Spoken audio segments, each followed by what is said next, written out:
So far, so good, Jen and Josh. Good evening to you. And we left about an hour and a half ago, about 9:30. A little bit of a construction issue, a little bit of an accident issue that got us a little bit of a late start. But right now, we're on Interstate 75 and around Marion County. And there are two buses you can see. They're filled. The first bus that we're on here, they're filled with folks headed towards Selma to commemorate the Jubilee. A number of the people on the buses, namely the other one, are younger people. There are 89 people total on these two buses. The NAACP has been planning this commemorative trip for the past several months. You can see their folks on the video. They're loading up their luggage onto the bottom of the bus. Now, I spoke with a number of people getting on the bus and talked to them about this trip. Extremely excited to be taking a part in this historic event.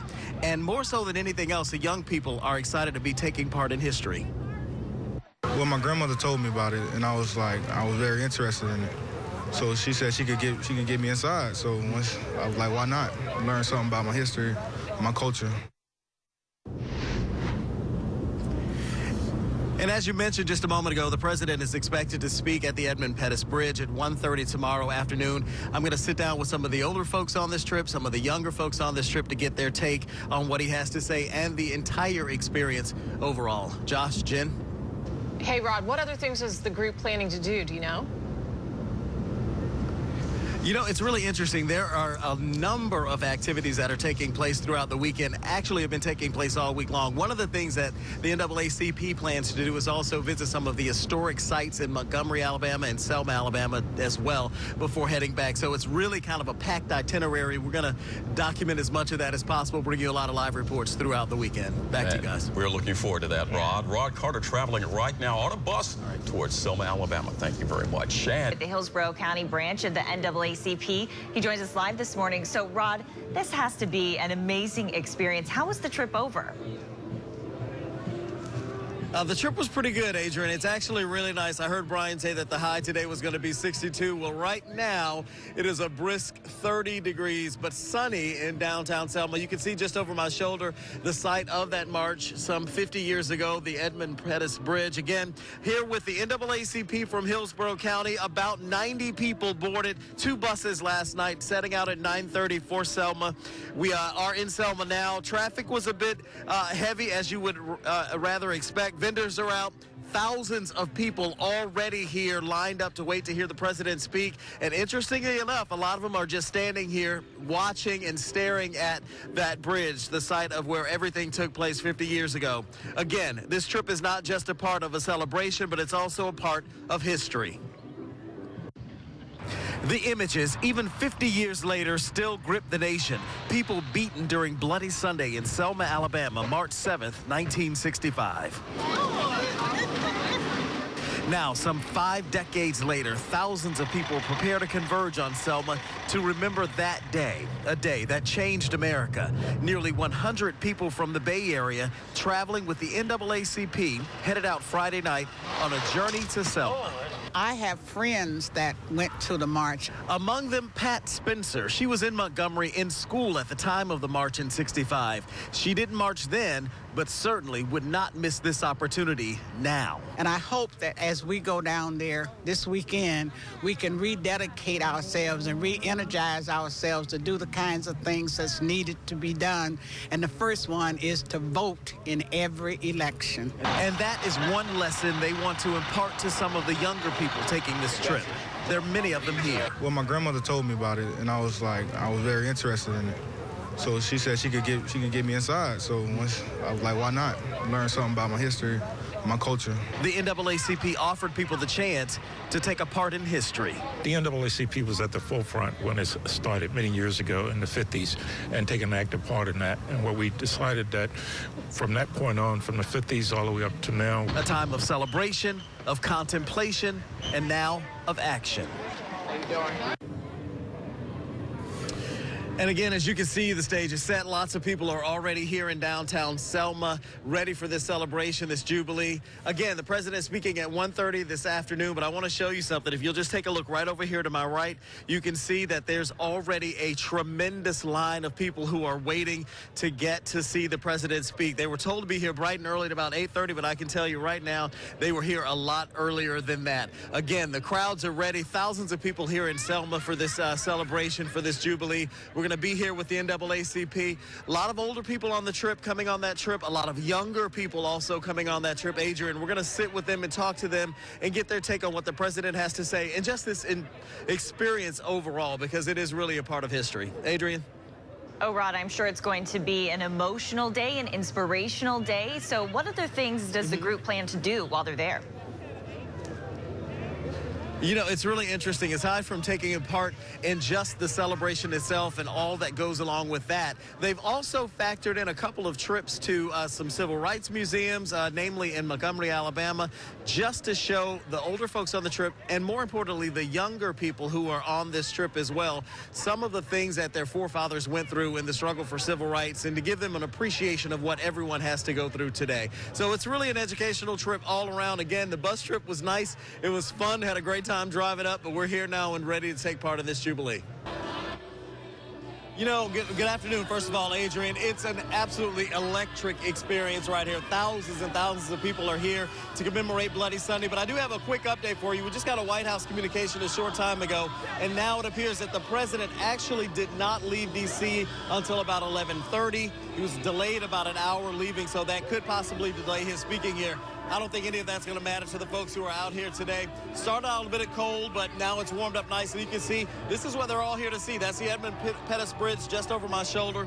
Again, thousands of people waiting on the president to come here this afternoon and address this crowd. Also traveling with the president, I should say, here are some people from the NAACP in Hillsborough County. About 89 people came in 2 separate buses to take part in this event. Also, 100 members of Congress traveling here as well. And I spoke with one of them, our own Congressman Kathy Castor. What a fabulous historic commemoration that 50 years after our African-American friends are beaten at the bridge, including my colleague John Lewis, that the first African-American president can come here and be a part of this historic commemoration. And again, we just learned that the president left D.C. about 11:30, and that was about an hour later than he was expected to. He's actually flying into Montgomery and then will motorcade here to Selma, which is about 45 minutes to an hour west of Montgomery. But again, all these folks out here, thousands and thousands of people have been out here really since about 7:30 this morning and waiting in line just to come and stand here in downtown Selma, just on the other side of the Edmund Pettus Bridge, to hear the president speak. And I think the atmosphere is electric. A lot of people excited to take part in this historical event. Adrian? And Rod, I can see some kids behind you right there. And earlier we were talking about how many of the older generation, they want to make sure that the kids understand everything that happened, right? You know, it's an interesting scenario that's set up here. It's kind of twofold. The older generation reliving what they've already gone through and just mystified by the changes that have occurred, but also wanting to teach those young people. As you said, you see some behind me, really a great number of young people out here. Want to teach them what that history was about so they can appreciate that moving forward. So, yeah, it's kind of a twofold thing. Everybody's excited about being here. Okay, thank you so much for being there for us. Rod Carter right now live in Selma, Alabama. Sure. All right, you can be sure to watch throughout the weekend for Rod's live reports, of course, from Selma. It is sure to be an emotional and inspirational day. News Channel 8's Rod Carter has been with the NAACP chapter out of Tampa to attend those ceremonies. He joins us now live from downtown Selma with reaction to the president's address. Rod? Good evening, Josh. Having lived in the state of Alabama as I have before, you understand and appreciate the rich history of the modern civil rights movement here in this state. And certainly that was appreciated and felt even more today on this commemorative anniversary of Bloody Sunday. A crowd appeared to love and appreciate everything that was going on here. And a patient crowd it was, too, because the president was delayed because of a situation at the White House and leaving D.C., so they got here a little bit later. But for a few folks, everyone stayed and really soaked up all of this history and didn't seem to mind one bit that he was running a bit behind. For hours, they stood waiting to see the president.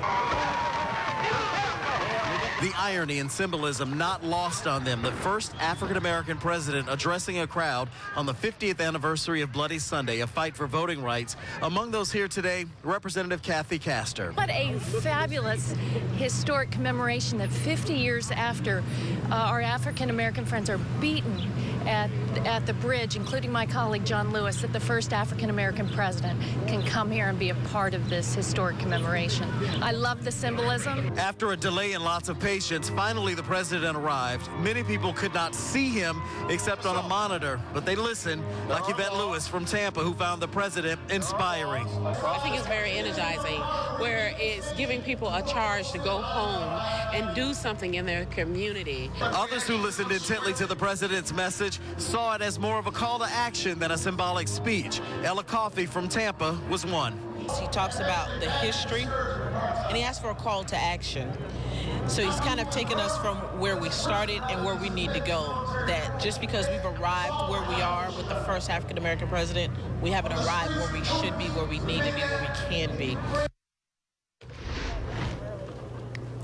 And all day long, people here have been kind of kept back from going across the bridge. As you can see, a lot of people are taking pictures. A lot of people now able to go ahead and cross the Edmund Pettus Bridge, and you can see them doing that right now. Again, important to mention, though, that everyone who soaked up this history really enjoyed what the city is having to offer and what this commemoration has to offer here on the 50th anniversary of Bloody Sunday. But not everyone was pleased with it. There was a small group who chanted during the president's speech, and they held up signs that read, "Stop the violence," and began to chant, "We want change." At one point, they did manage to drown out the president until the police escorted them away.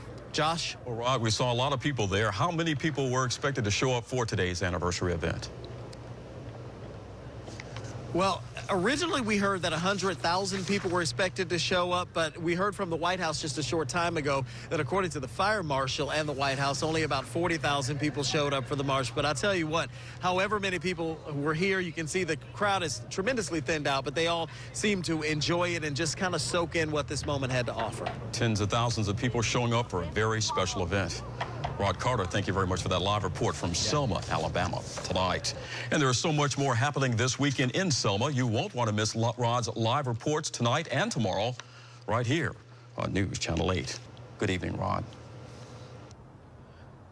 Good evening, Josh. We're actually live in Montgomery now, which is about an hour away from Selma. We're here traveling with the NAACP. They brought 2 buses with about 90 people to Selma to commemorate this anniversary of Bloody Sunday. And tonight we're in Montgomery where we will be staying. But what a day it has been, especially to be on this side of history.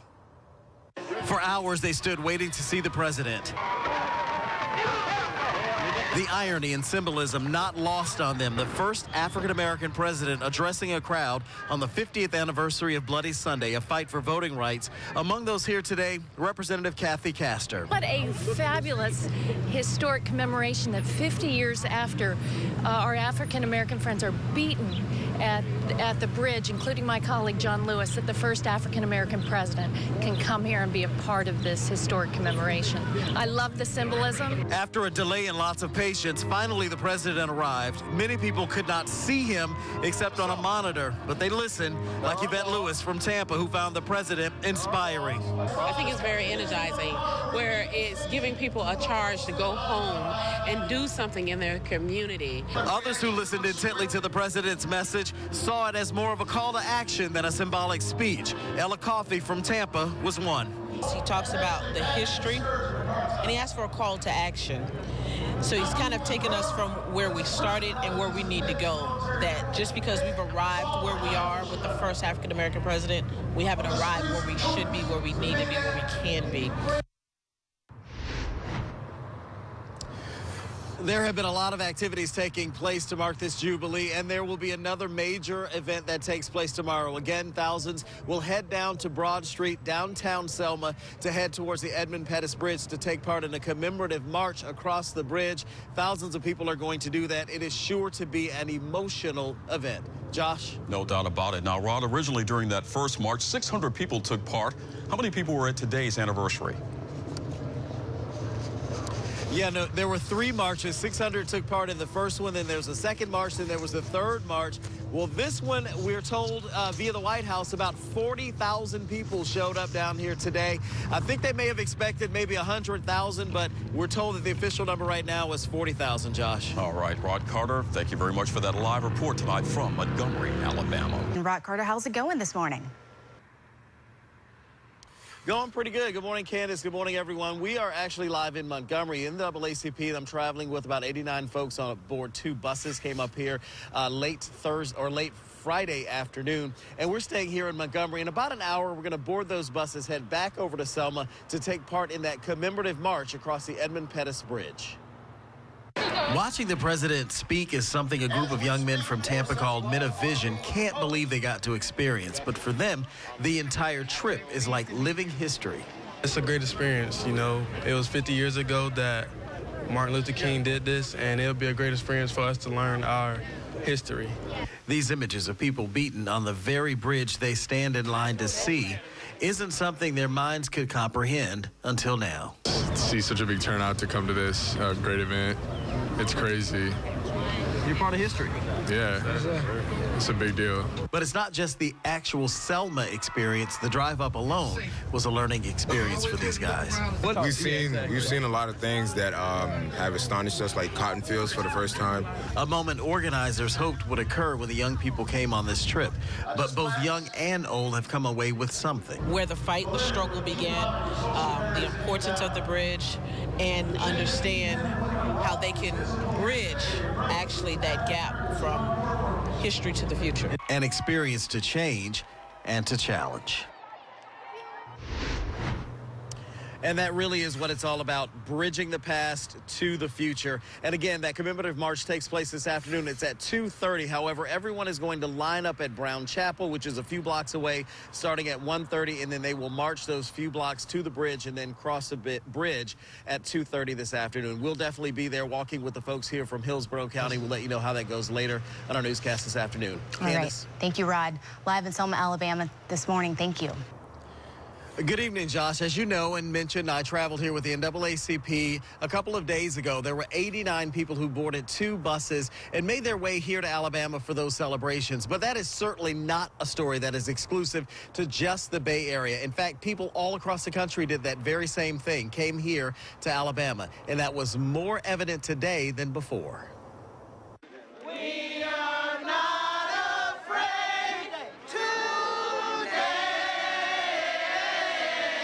Today, thousands of people walked into history, singing songs of the civil rights movement, feeling the weight of emotions from a 50-year-old struggle. It is eclectic. It is energetic. Tampa's Geraldine Williams was there. 50 years ago, she was not here, but she couldn't stay away this time. What is it like to just stand here and stare out at this bridge? My heart is pounding. I am giving thanks. And I am so excited to be at the foot of the bridge, ready to step off with the walk. And she's not alone. For many people here, it was more than being one in the number. As you can see from this video from the air, it was quite a large crowd. For them, it's all a chance to be thankful. And I'm very proud to be out here today for my grandkids and all the youth. To make sure they register and vote. Well, so many people that walk across this bridge, and so many things happen to them. And it's beautiful. Today's symbolic march started with a celebrity-filled service at Brown Chapel AME Church. That's the same church where the march started in 1965. But so many people showed up, that plan changed on its own. The official march across the Edmund Pettus Bridge has not even started yet. What you're looking at are thousands of people who marched ahead of the official march. The service at the church hadn't even stopped before this had already started. But it didn't seem to matter. People took selfies, photos, documenting their place in history. It's amazing. And quite frankly, the journey's not done. Tomorrow, we will head back with the NAACP as they make their way back to the Bay Area, back to Tampa, St. Petersburg, some folks even from Sarasota. But that's not it. They're going to actually stop off at some of the history museums here to once again take in a bit of what this city and what this historical state has to offer. Josh. And certainly a lot there, Rod. Were people able to get a sense of the history that they were able to take in this weekend in terms of what they were hoping for when they went there this weekend? You know, I really think they were. There was so much going on here this weekend, from all of the events that took place today, and of course yesterday with the president's speech, a lot of the speakers from the civil rights movement here today. But I think, Josh, perhaps more than anything else, nestled among that crowd that you saw in that overhead video, the aerial video of all those thousands of people, nestled among that group, a lot of the foot soldiers from 1965 who were on that bridge when Bloody Sunday actually occurred. Those folks were out there soaking in the moment themselves, but more than that, sharing their stories, telling everybody about what they had done. So I think people did get a sense of the history that took place here this weekend. Josh? Certainly an opportunity to relive history with those who lived it firsthand. Absolutely. All right, Rod Carter, thank you very much for that live report. And I saw everybody was kind of happy there and having a good time on the bus, but a lot of emotions, Rod, and a great job covering that for us this weekend. It has been a very good time, very emotional. Right now, my only emotion is to make sure that I don't fall while we take a right turn on Interstate 231, Highway 231 here in just outside of Dothan. Actually, we're in Dothan now. It has been, and this is why live TV should not be done standing up on a bus, right? But they promised to catch me.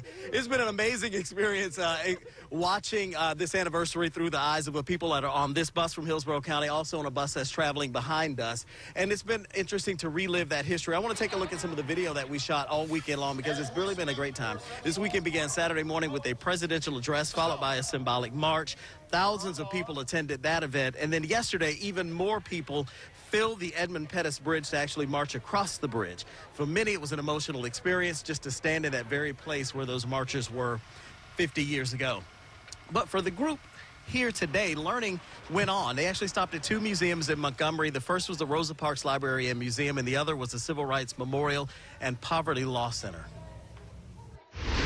It was a lot more than what I thought it would be, man. I actually learned a lot more than I thought I would being out here. Just by being with all these people and being with some people that actually been through it. I was actually back there in 1965, so yeah, I learned a lot, man. A lot more than expected. How will you go home? And it really, really has been a great trip for everyone involved, myself included. People seem to enjoy all of that the celebration had to offer. They're taking in all the sights and sounds in Selma and in Montgomery. Keith? Yeah, I'm glad to see you seated yourself back, and hopefully you're safe. Yeah. But I guess everybody can find some just pictures. For the record, I always wanted to sit down. Malik, my photographer, made me stand up. I would blame it on him. And everybody here co-signed, right? Hey, Rod, if anybody wants to see pictures of your trip, do you have it on your website there? You're at WFLA Rod. You got some pictures and things like that? I do. Okay. Yeah, I do. Actually, if you check out my Facebook page, you can check that out, and also my Twitter page at WFLA Rod. There's some good stuff They're there. all there. Put a lot of pictures up, and I'll be putting even more up. All right, thank you. Rod Carter reporting for us tonight. Thanks, Rod.